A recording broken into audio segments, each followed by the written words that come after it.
Welcome to Talking Crop, the Goodyear Farm Tires podcast for farmers by farmers. Episode 1, here in West Yorkshire, in the snow and the sunshine, beautiful, with Chad and Lucy Stevens. You live in a beautiful home in a beautiful area. Tell us a bit more about it. Well, hi, I'm Lucy. We are the, how many generations? 5th generation. Family farm here at Horncastle. It was my granddad's farm and we took on 10 years ago when he passed away. Yeah, so in 2014, we, neither Lucy or I came from a farming background, albeit it is a 5th generation farm. Farming was through the family. There was never any sort of plans or intent for us to... So you didn't grow up actively on farms? No. You'd visit here as a child, wouldn't you? I grew up coming here, and sleeping every weekend. But I was actually a beauty therapist for 14 years. I had a salon. Okay.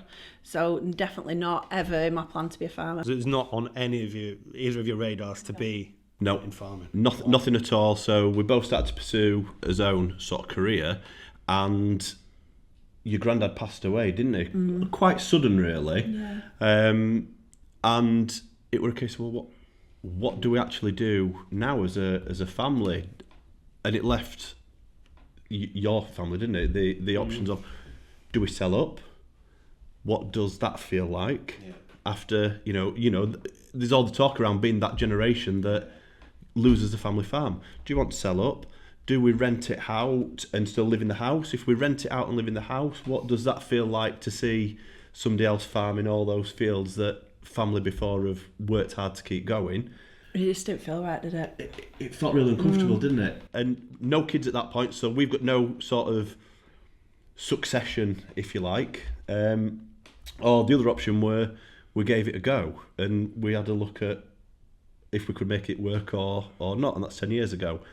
We were fortunate because we had Martin, didn't we? Yeah. He'd been employed here at the farm by not Lucy's granddad, but her great-granddad. Wow. So he was awesome. Yeah, he was coming up to 50 years of working here. I think we were 16 when he started.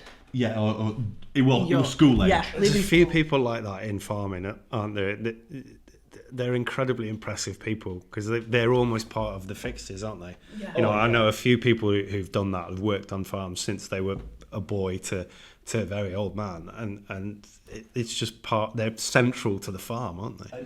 You see him still now, like when you're in fields, he walks dog up and down, track at back, and you see him all the time and he waves, and he knows, I would say, every bit of muck on the, that bit's clay, that bit's not, and there's drains that run down here, he knows everything, every brick, every stone. You need someone like that worth the weight in gold as well, aren't they? When you for us, we couldn't have done it, without his help, and he had 4 years left until he retired. He was coming up to retirement age.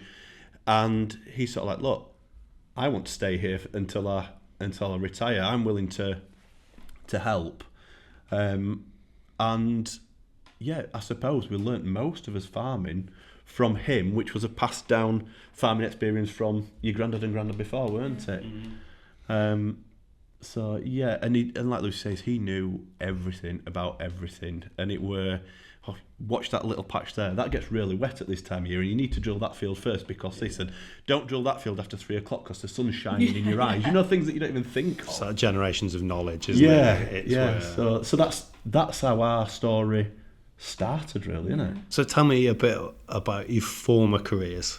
Tell me a bit more about that. I was a beauty therapist. I had a salon in Wakefield for 14 years, did I? Yeah, from leaving school pretty much, yeah. I had a salon in Wakefield. I had 7 members of staff and it were really busy, and that was what I was going to do for the rest of my life. Yeah. And then I had my first little boy, and it was a little bit harder. I didn't want to leave him. It was a bit harder to go back to work. And then I fell pregnant really quickly with my second little boy. So Herbie was 8 months old when I fell pregnant with Arnie, which meant I had 2 under 2. And we had a similar gap to that. It's hard work, so I know exactly what you feel the pain. I do feel the pain, yeah. Yeah, that is an experience. Yeah. That now they're a little bit older, we've kind of, but yeah, that isn't an experience. So there were no way then I could manage a salon. And my granddad had passed away by that point, so we were farming as well, and something had to give. So I sold the salon and decided that we were going to do it full time, and now we're going to be here sort of. He had his day job So you were kind of like bringing in the stable income, and I were going to help with the farm, and we were going to do it together when he weren't here, and obviously have the kids. So we did that for a few years until that wasn't a thing anymore. I suppose just, on that bit it's probably useful to say, isn't it, that that's where animals came into it. Yeah. Because we're a complete arable farm. Yeah. It's nice and planned, really, isn't it, through the year, other than the weather and the climate you're absolutely at odds with. But when you're planting, when you're spraying, when you're fertilising, when you're harvesting. And you wanted some animals, didn't you? Yeah, so I wanted to take my little boy's lamb feeding, and I couldn't book it in anywhere. We're fully booked everywhere. So I'm like, he says, well, we live on a farm. We can get 2 bottle-fed lambs. We'll just feed 2. So we did it in the house. They lived at the bottom of the stairs in a dog crate, and we bottle-fed them. Kids thought they were hilarious. They bounced around the house. They were like all over. I wouldn't let them go outside. I'm like, they're going to get cold. House lambs. House lambs. We had house lambs for 3 months. Yeah. Dogs were like traumatised by them. Yeah. And that's where the lamb feeding came from, because everybody that came were like, oh, this is amazing, I'd love to do this, and that was the idea. I'm probably a bit more animal orientated than crops. Yeah. So, that's where one of his diversifications started from. Is there transferable skills between being a beauty therapist and looking after animals? Who's the higher maintenance? Well, I am the nail trimmer. And I'd say there is transferable skills, yeah, definitely. Like, I am the one that has to cut the toenails or give them injections, or, if they've got anything. It's care, though, isn't it? It's care, yeah. It's care and looking after things and attention to detail. Haircuts. I wasn't a hairdresser, but I do the sheep haircuts. So I think it's transferable in some ways. I'm sure, it sounds like it is to me. So tell us about your former career. So for 10 years, I was a police officer. Yeah. It coincided. That's one of the reasons why we kind of did both jobs side by side initially, because I joined in 2013, right where there were all the budget cuts, there's next to no recruitment, and that is all I wanted to be. Is it from when you were a small child? Yeah, I wanted to be a police officer. Yeah. That's what I aspired to be, and worked hard to get there, really, and went through so many different jobs to make sure that I could put myself in a place where I could get in. And then get in, a few months later, it's like, well, what do we do with this? And I'm like, well, I don't want to give up on something I've worked so hard for, but equally we didn't want to lose the opportunity to be farmers. So worked as an officer. I left, actually, still technically employed by them, aren't I? Because I'm on a career break at the moment. But in October I left to do farming full time, because we're more concerned actually about, now we've built up all the animals, we've got the cows, we've got the sheep, we've got the pigs. Lucy's, 7 months pregnant, something like that. It's like, how can I expect Lucy to be there looking after the animals all day? If a cow gets out and it's walking down the road, we're 70 miles away at work. How does that fit in? And I felt like we've got to a crossroads, haven't we, of the farm's not getting the best out of us, so we're not getting the crops in at the right time. I'm worrying about Lucy being at home and the pressure that it's putting on her, not just to raise the family, but the whole farm and everything that's happening, and it's busy as a day job anyway. So in October we made that decision to sort of go on a career break. The idea is, for the next 12-18 months, we are putting our life and soul right into farming, and hopefully it makes an easy decision for us, and we can be a little team on the farm, can't we? Yeah, you can hang your hat up. It's scary though, really scary. Yeah, it's a big decision. If it's something that you always wanted to do since you were a kid, I guess it's a big decision. Yeah, and don't get me wrong, the police have been so supportive. Yeah, they have, yeah. Always. I left as like a temporary chief inspector, so that's three ranks up. Every job I've ever had, the supervisors have been so supportive. They've accepted that we've got a farm, and that there's going to be times where I'm really busy, and they'd let me book like the whole summer off sometimes, wouldn't they? So some years I would have from July off till September, to make sure that when you've got a catchy harvest, you can get everything in. That changes when you've got all the animals, because then everything seems catchy, and it seems like you need to be at home all the time. So yeah, I leave it with fondness and sadness, I suppose, but also there's a lot of excitement about what we can do here. Yeah. We can't do it. We can't make the farm work with him 70 miles away every day and 3 kids. It's not an option. We either sell it or we put everything into it, and that's where we're at. As a mixed farmer myself, with sort of similar small children, and my wife's on the farm as well, it is all consuming, isn't it? Yeah. We do bits of other things. I'm here now talking to you, but most of the time we just have to be there. So I know exactly what you. Yeah, I have to say I didn't appreciate how much Lucy actually did. Yeah. I'm just relieved that we've got that, and I just need that clip in so that I can replay it, because I have been banging my head against the wall for the last 18 months. He said, we just need to get up earlier. You just need to do more. You need to be more organised. And I'm like, just getting the kids to school and the animals fed is like, if I have got the animals fed and the kids to school before I've got the kids, that's a unicorn day. Like, everything has fallen into plan. There's so many things that can go wrong, isn't there? That can disrupt your plan, best laid plan. This morning has literally been one of those mornings, and you go, right, I'm going to get up nice and early. I've got everything planned and out. We knew what we were doing, and I'd had to take the battery off one of the tractors because they wanted us to go snow ploughing at the weekend. So, for whatever reason, the battery wasn't all charged. So I thought, I'll just take one off the other tractor, put it on, because it's Saturday night at whatever time it was, 11 o'clock at night. So I thought, I'll just do the... Yeah, it's always a Saturday night or a Sunday morning. Of course it is, yeah. So I put the battery on. So this morning, I then realised that I wanted to put some straw in for the cows, but the tractor without the battery is parked blocking the straw. Yeah. Of course it is. Then when I walked to the forklift, because I can actually get to the hay bales, I'd left the lights on the forklift last night. So then that wouldn't start. Forklift don't like cold weather anyway, does it? No, it doesn't like cold weather at the best of times. Cold weather. So I thought, right, I'll go get the battery pack. So put the battery pack on. The battery pack's not got charged because I was using it on Saturday night to try and get the battery. So what is this? So then go to the truck, because I'll jump start it. The truck's covered in ice and snow, so then I'm waiting 10 minutes for it to defrost. And I just think, I never appreciated like how much does go wrong in a morning, because in my head it was like, well, we get up, you do this, you then move on to the next task, and then you finish for the day, and we never finish. I don't know how I fitted in everything that I fitted in, going back 4 months. I don't know how I did it. Or I fitted it in. Yeah, you did it. Yeah. How you did? No, I don't know how I did. Do you think that you've got 2 little farm mad boys, and the farm obviously, as you've mentioned, is 5th generation, and it obviously means a huge amount to you.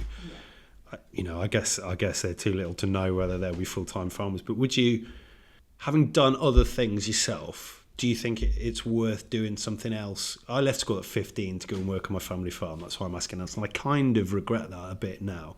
I think it would have been good for me to go off and do something else first before going back to the farm. Is that something you'd encourage the boys to do? Or are they just turbo farmers and gonna...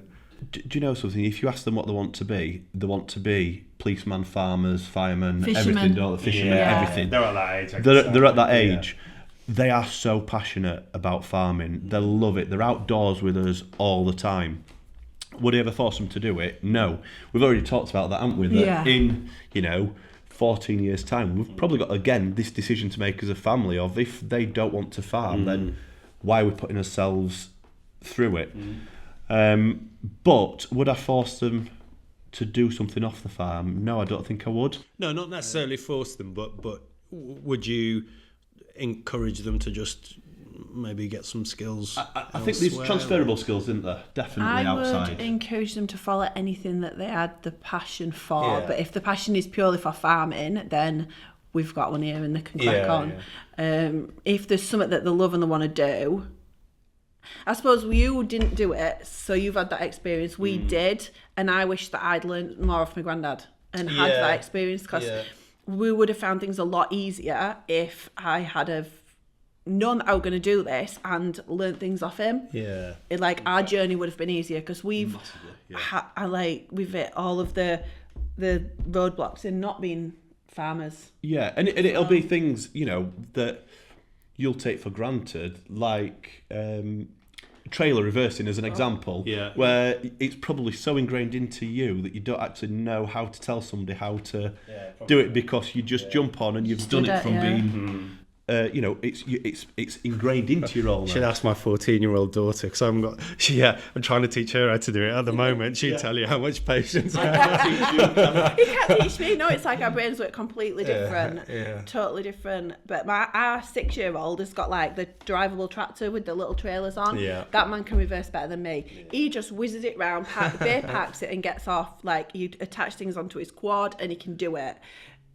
The farming sim game, we've got one of them chairs that he can drive it, and he just drives them all like amazing. Like, he's got the skills to pay the bills in that department, whereas me. Yeah, and it's also, do you know, like we've spoke about before we started, the climate and things like that, and you can almost have that if you've grown on the farm, you go, well, actually, do you know what? I remember we had a year like this before, and that knowledge of like your granddad, didn't it? Of, don't worry about it. It might look like this now, but in a few months' time, it's going to be all right. And where they're looking at it going, have we done something wrong? Yeah. What's not right? Have we planted it wrong? Have we used wrong seed rate? Have we sprayed it wrong? You know, all these thoughts go through your head. And I'm sure they still do for everybody else. But you've got no sort of checks and balance. And because you're thrown in at the deep end, it's a lot more daunting, isn't it? I wouldn't, if they did want to do something else, though, like police or fire, I would encourage them to do that. Yeah. And you know, we'd carry on to keep farm here if that's what they wanted to do later on. Yeah, I think a lot about this with my girls. You know, we've almost got a plan for if they want to farm, and a plan for if they don't want to. Because you know, and at the moment, it has to be up to them. We're all having those discussions, aren't we, with everything that's going on with government policy at the moment. You know, I guess everybody's thinking long term, but yeah. Absolutely. And I think Lucy's right. If they want to pursue careers off farm, we're there to support them. We want what's best for them. I've thoroughly enjoyed the time that I spent not being at the farm, and learnt so many skills, got to speak to so many different people.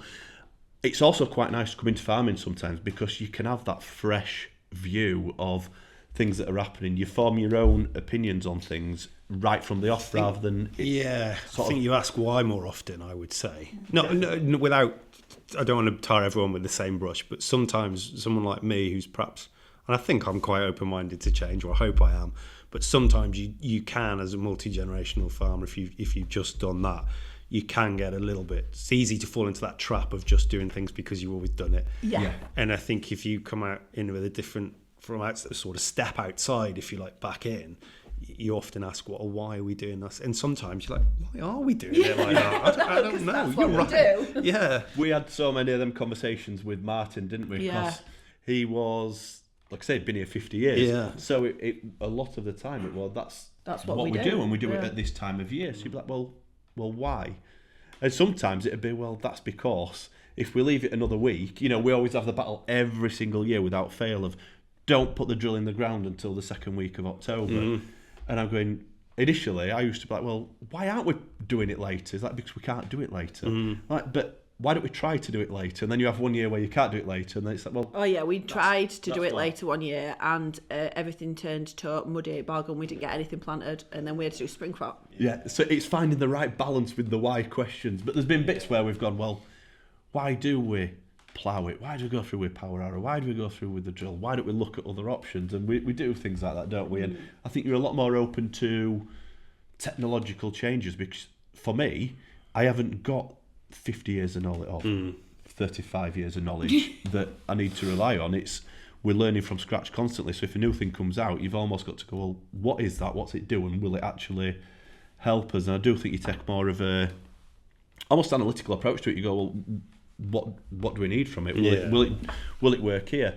And there's been times where we've got it right, and there's been times where we've got it completely wrong, isn't there? But we are always willing to try. We all do that. Try things. Yeah. We have some good cock-ups, don't we? Oh, so do I. I haven't got time enough to tell you about all mine. It might make me feel better if you do. Well, there's been a few this last few years.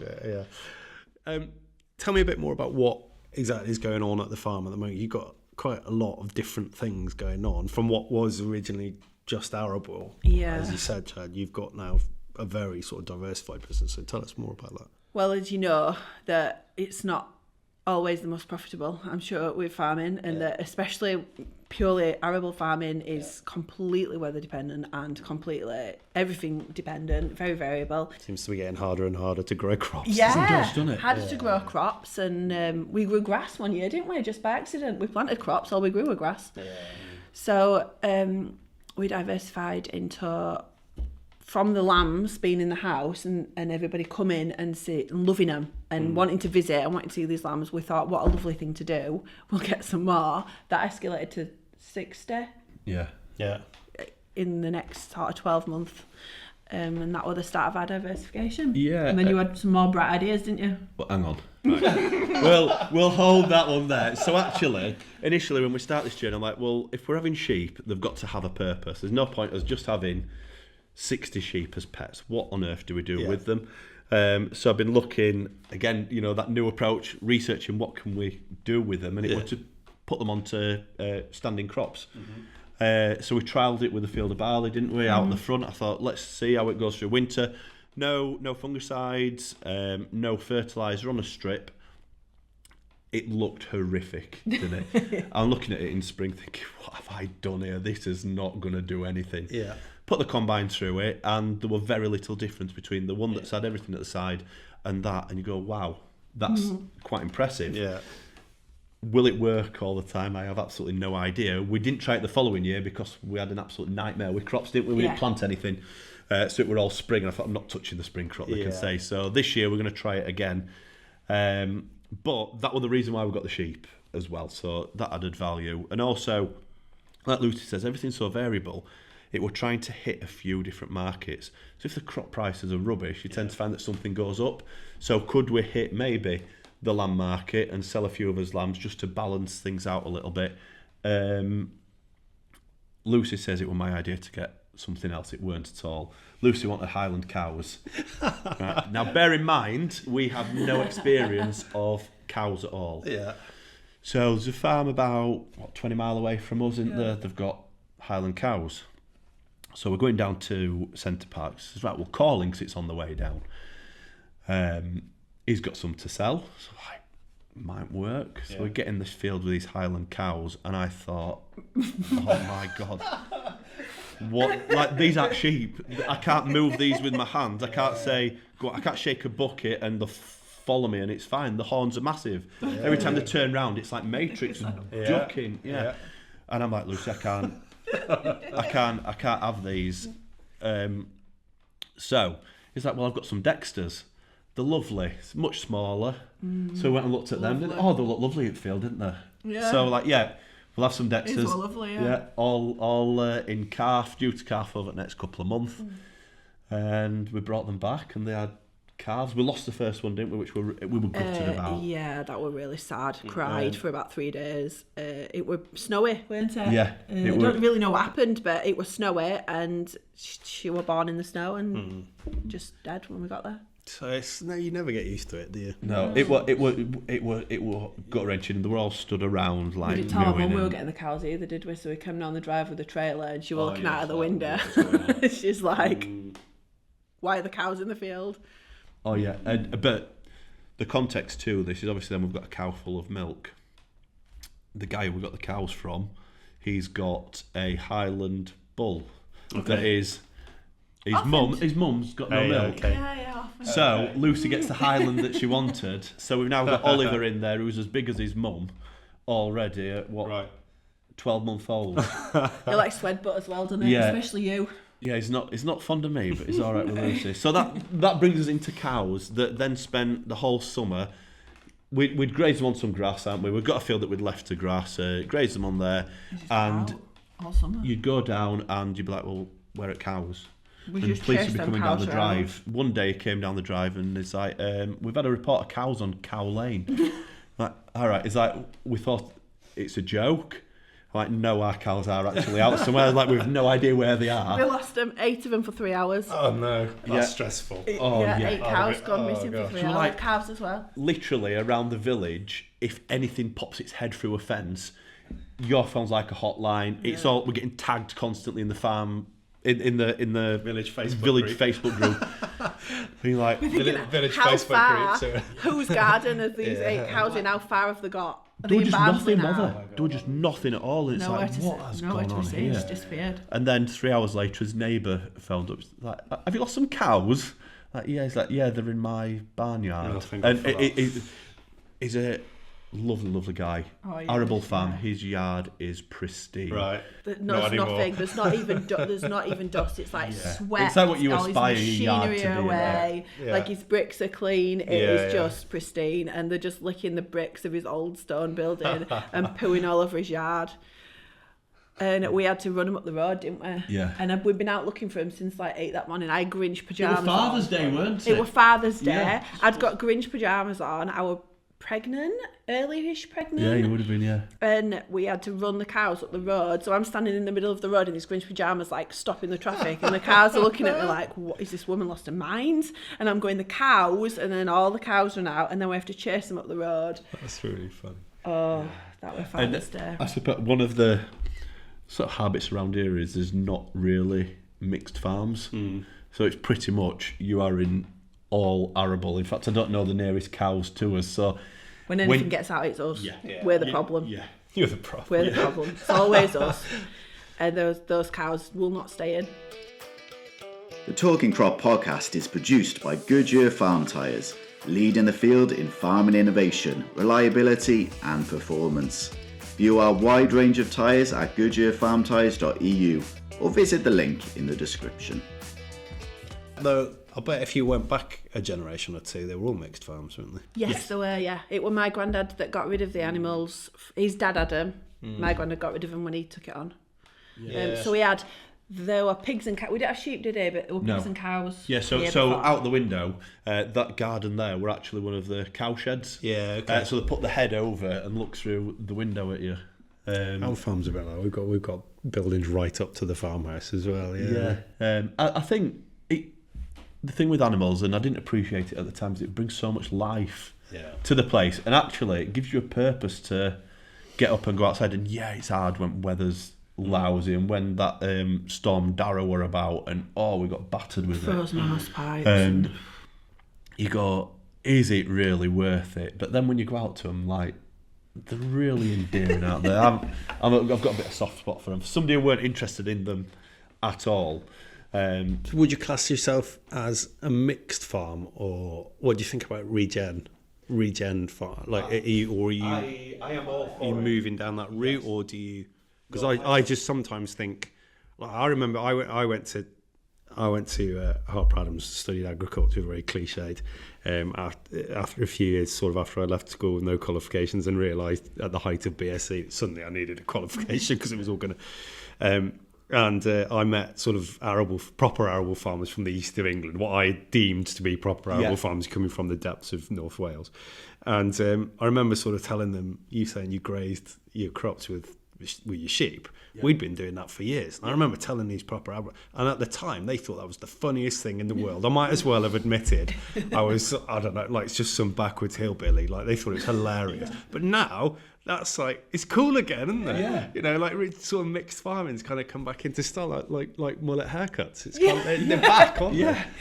I like it, yeah. I'm all for it. And again, I think going back to what we were saying before, it's because you're willing to have that fresh look at things. And there's people that are far better at it than us that have been doing it far longer. But I'm really keen to make sure that the soil's all right, first and foremost, because if we're going to keep growing crops, we've got to look after what we've got. Yeah.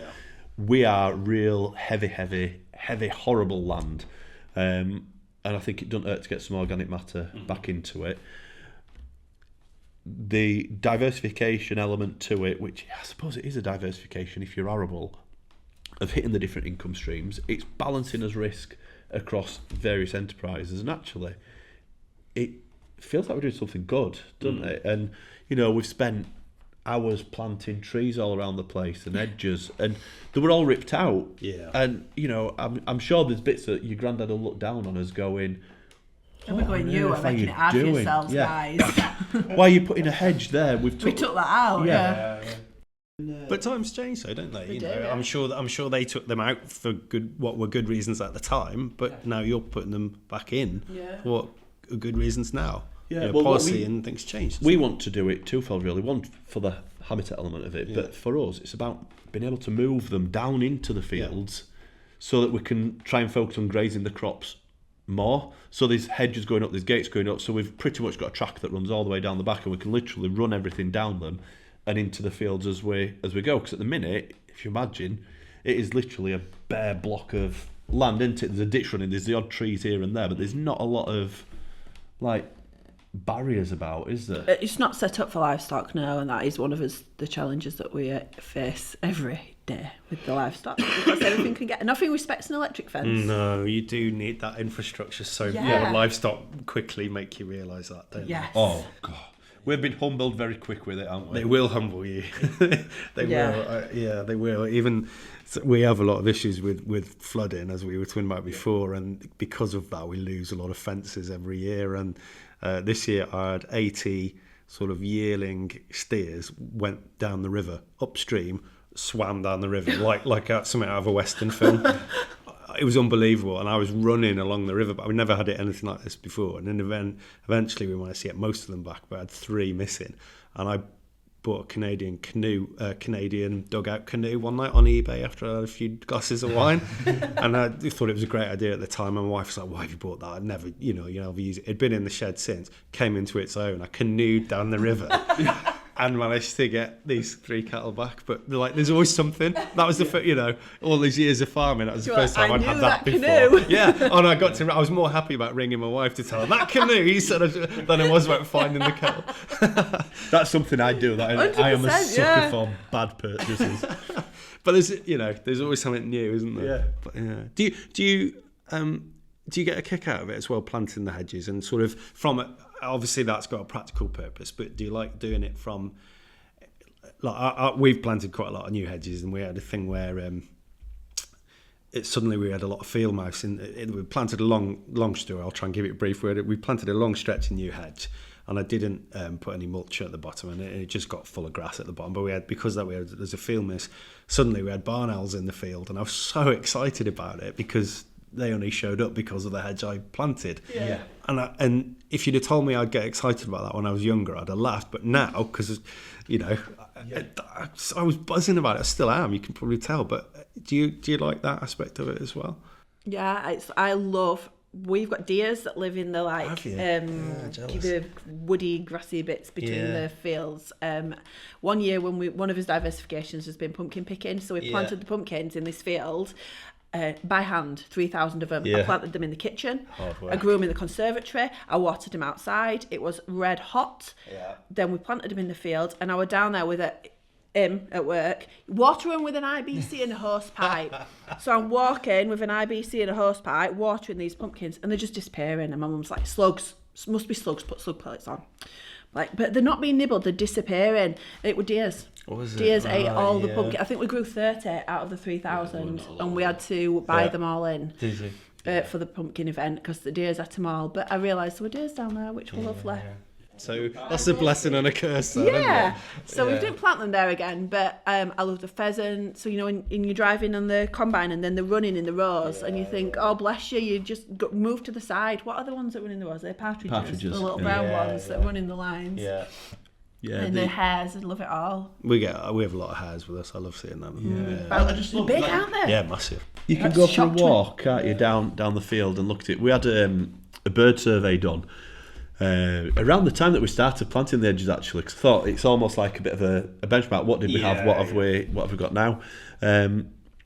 But no, I think it's really nice. And we even had people from the village were coming up and helping us plant, and they were quite excited about it as well. Weren't they like, oh, it's going to be lovely to walk down it because it's a public footpath. It's going to be nice to walk down here and see the hedge as it grows and as it blossoms and all the wildlife. And I think I like the idea of everything doing its thing that it's supposed to do when you plant the edges and you get them animals and then they come along and you get more of them, and the sheep poo on the ground puts the goodness back in, and everything's like a circle that works together nicely, like how it should.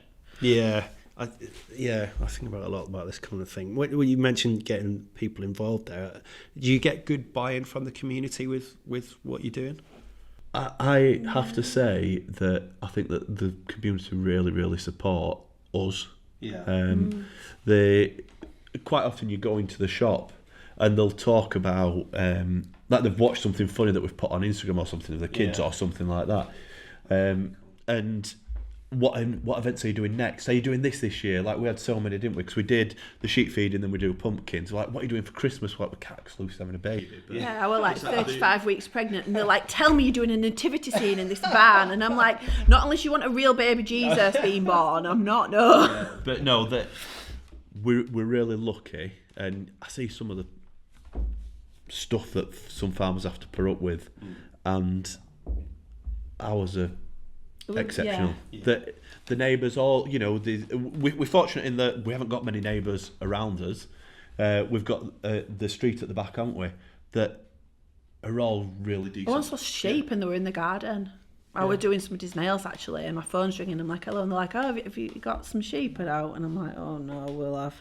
And they were literally in the just pandemic garden, and all neighbours were out. They were all like, hiya, and I'm just like, no. I'm trying to shove these sheep. The farm pickup truck, I think we're having an MOT, so I'm trying to shove 2 Valley Black Nose pet lambs into the boot of my car. Yeah. And shut the door so I could get them off the street quick. But yeah, I think we're well supported around here. Really. Yeah, I really do, and we've done like little polls and stuff, haven't we? Because it's kind of a funny situation where we're doing the lamb feeding, so it's people coming feeding these lovely bottle lambs, and then we kept the majority of them, didn't we, for the last 2 the last 2 years that we've done it, because I want to push the regen bit of it, and we need enough sheep to do it. And in essence, it's a cheap way of raising the lambs up, because people are coming and bottle feeding them.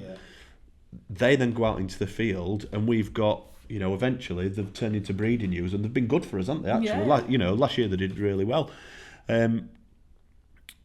But how do we then turn that into this lovely cuddly experience to, right, now we sell Would meat? You like some lamb? And we did some polls on it, didn't we? On like, how do you feel about buying local? And it was like 98%, weren't it? We're like, yeah, we want to do it. Yeah. And real interesting to see like the shift from what we thought, our perception of what they thought, and what the reality actually was. I hear that a lot from farmers, because I think because of a lot of the negativity, is from a very small amount of people who've got very loud voices, aren't there? But I think the vast majority of people support farmers and actually really care about what we do, not just as food producers, but also for the countryside, as countryside managers, if you like. And I think there's a real appetite to get to know local farmers. So I guess for you, with sort of relatively, you've got quite a lot of population centres around you, that's a real opportunity for you, isn't it, with a business as well? It's massive, and I think we sort of feel the importance of the role, don't we? When people come, we want them to see the best bit of agriculture. We want them to come and go, oh, they're the lambs, and actually they've done a nice thing, they've lived a lovely life, they've been out, they've grazed these crops. We can see them as we drive to work every day, as we go for a walk through the fields, they're there, and we can now buy it, and it's a nice, cared for, we know where it's been.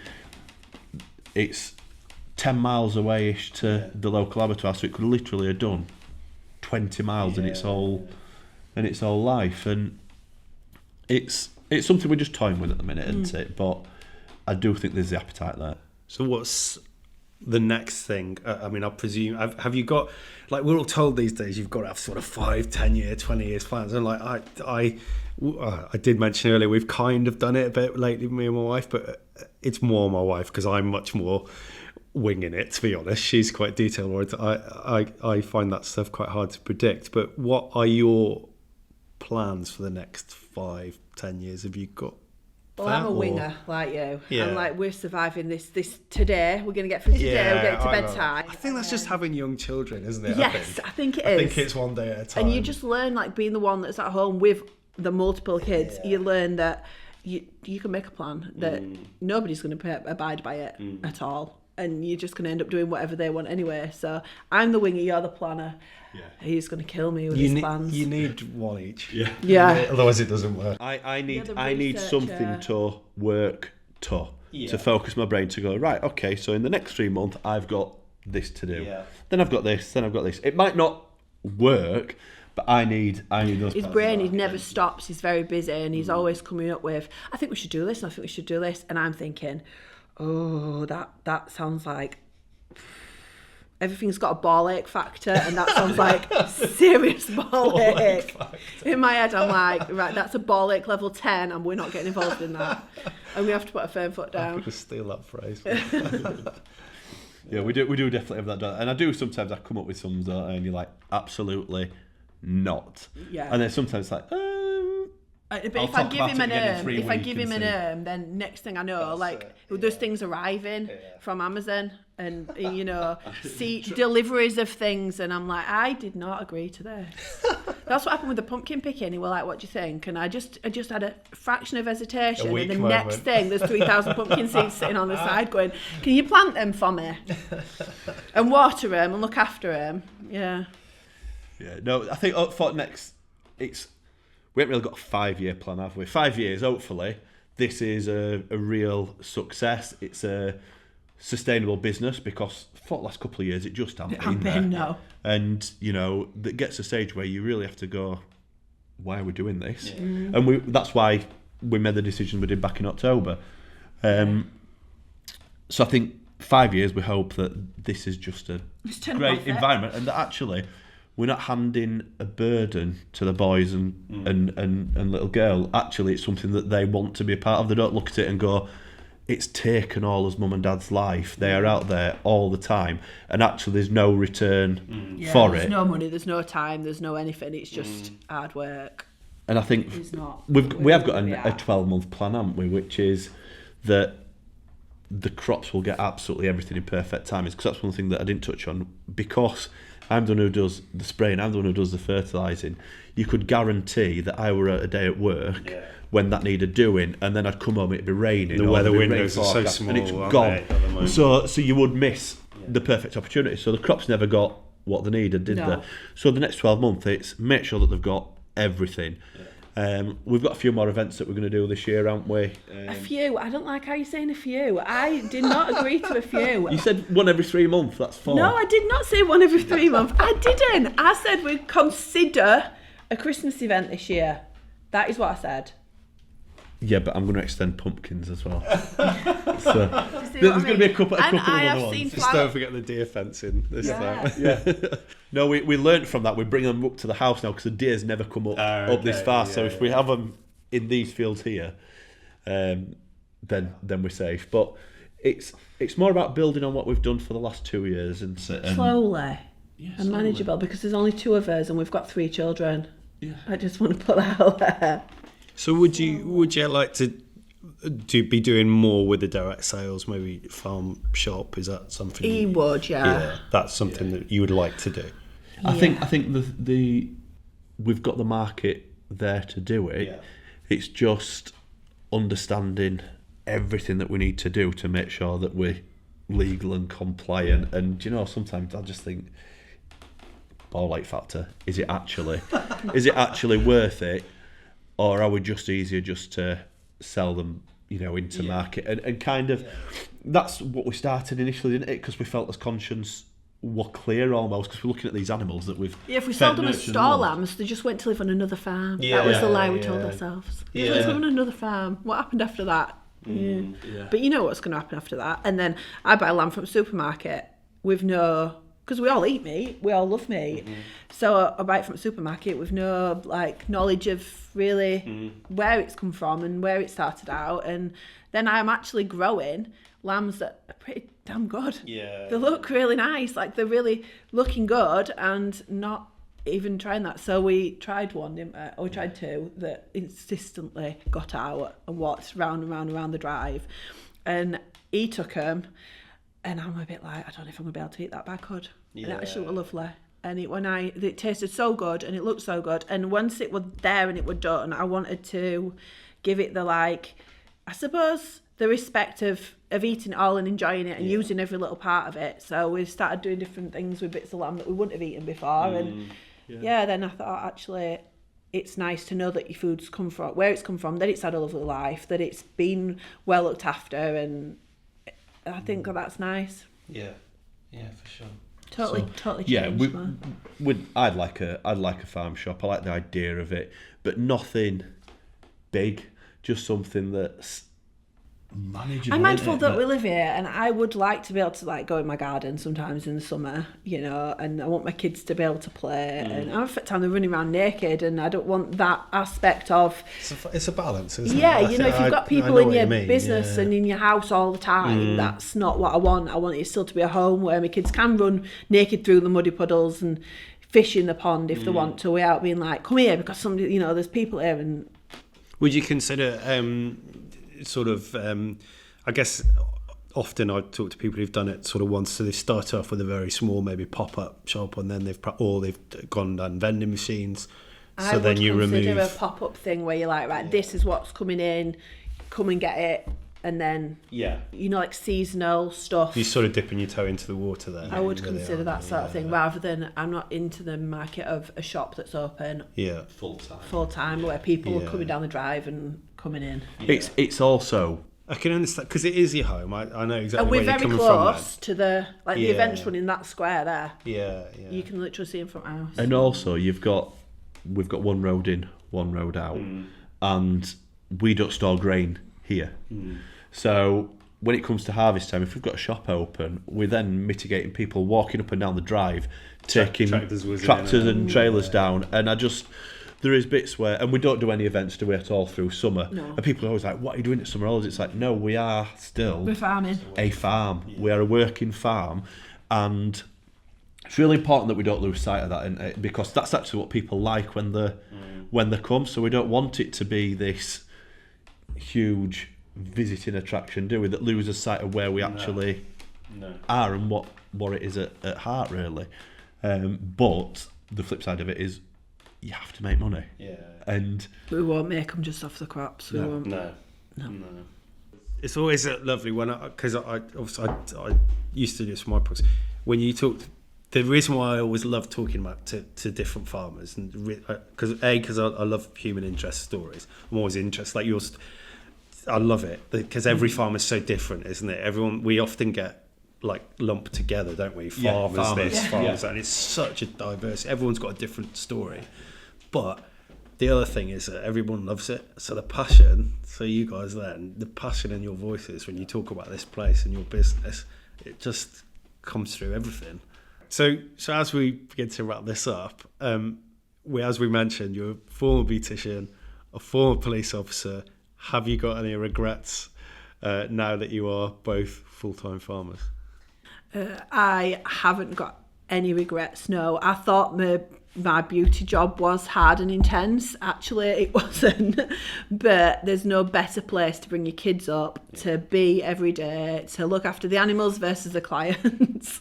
No, I haven't got any regrets, and I wouldn't go back to a cleaner, more glittery environment. There is something special about your kids growing up on a farm. There is, yeah. I think that was one of the reasons why. It was one of my main motivations for being a farmer, because I'd grown up on a farm and had that farm childhood, and I wanted my kids to have the same thing. Yeah. What about you, Chad? Right now, I have got absolutely no regrets whatsoever. Even when you couldn't get that battery going? Even the air was blue, and I'd have probably had something to say if it were me hearing it in my past role. But if it had been me that had done it. If it had been you with left lights on, we'd have had it. I'd have been all sorts of trouble. No, do you know what?